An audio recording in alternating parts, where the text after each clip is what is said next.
क्या आपको पता है कि भारत में कुछ ऐसे भी इलाके हैं जहाँ पे संविधान लागू नहीं होता? हाँ, संविधान लागू नहीं होता। वहाँ के लोग अपने ज़मीन का डिसीजन खुद लेते हैं और वहाँ के लोग खुद कानून बनाते हैं और संविधान ये सब करने का उनको अधिकार भी देता है। हाँ, अब चलिए मैं आपको डिटेल में बताता हूँ कि क्यों और कैसे देता है। हम ये भी आपको बता दें कि मैं उसी चीज़ की बात कर रहा हूँ जिसके लिए आज सोनम वांगचुक जेल में भी हैं।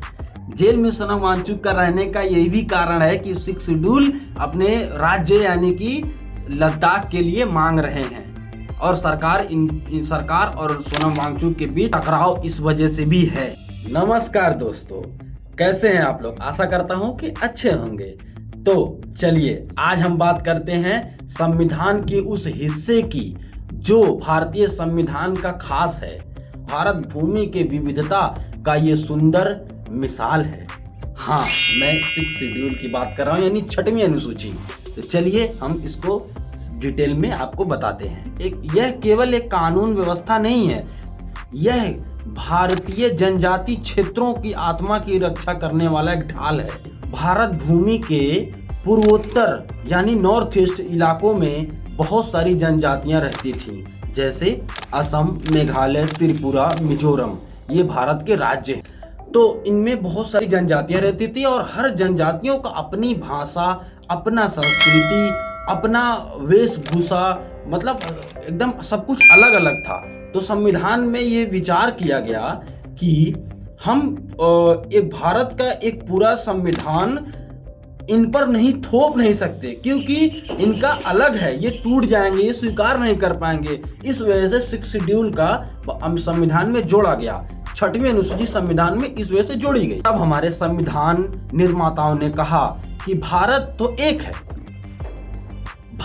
एक है लेकिन इसकी आत्माएं अनेक हैं। 6 शेड्यूल यानी 6वां अनुसूची संविधान के भाग 10 में आती है और इसका उद्देश्य जनजातीय क्षेत्रों को विशेष अधिकार देना है, यानी वे अपने क्षेत्र में कुछ खास विषयों पर कानून बना सकते हैं। जमीन, जंगल और संसाधनों की खुद रक्षा कर सकते हैं और अपनी संस्कृति को जिंदा रख सकते हैं। संविधान का ये 6वां अनुसूची यानी 6 शेड्यूल अभी वर्तमान में केवल 4 राज्यों में लागू है।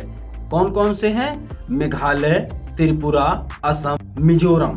इन राज्यों में कुछ क्षेत्र ऑटोनोमस डिस्ट्रिक्ट यानी स्वायत्त जिला कहलाते हैं। इस प्रकार के हर क्षेत्र में एक डिस्ट्रिक्ट काउंसिल यानी जिला परिषद होता है। वो अपने क्षेत्र में कानून बना सकता है और टैक्स लगा सकता है। यहाँ तक ये भी तय कर सकता है कि जमीन कौन खरीदेगा कौन नहीं।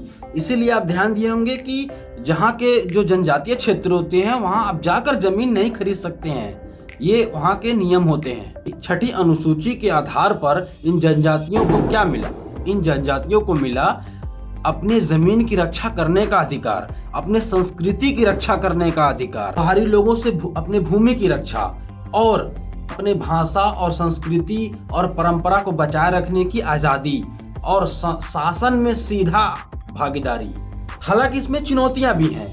कभी कभी काउंसिलों का टकराव, विकास योजनाओं की देरी और कभी कभी राजनीतिक हस्तक्षेप भी देखे जाते हैं, लेकिन ये भारत के डाइवर्सिटी का रक्षा करने का मजबूत स्तंभ है। 6ठी अनुसूची हमें सिखाती है कि भारत केवल एक नक्शे का नाम नहीं, यह सभ्यताओं, भाषाओं और परंपराओं का संगम है।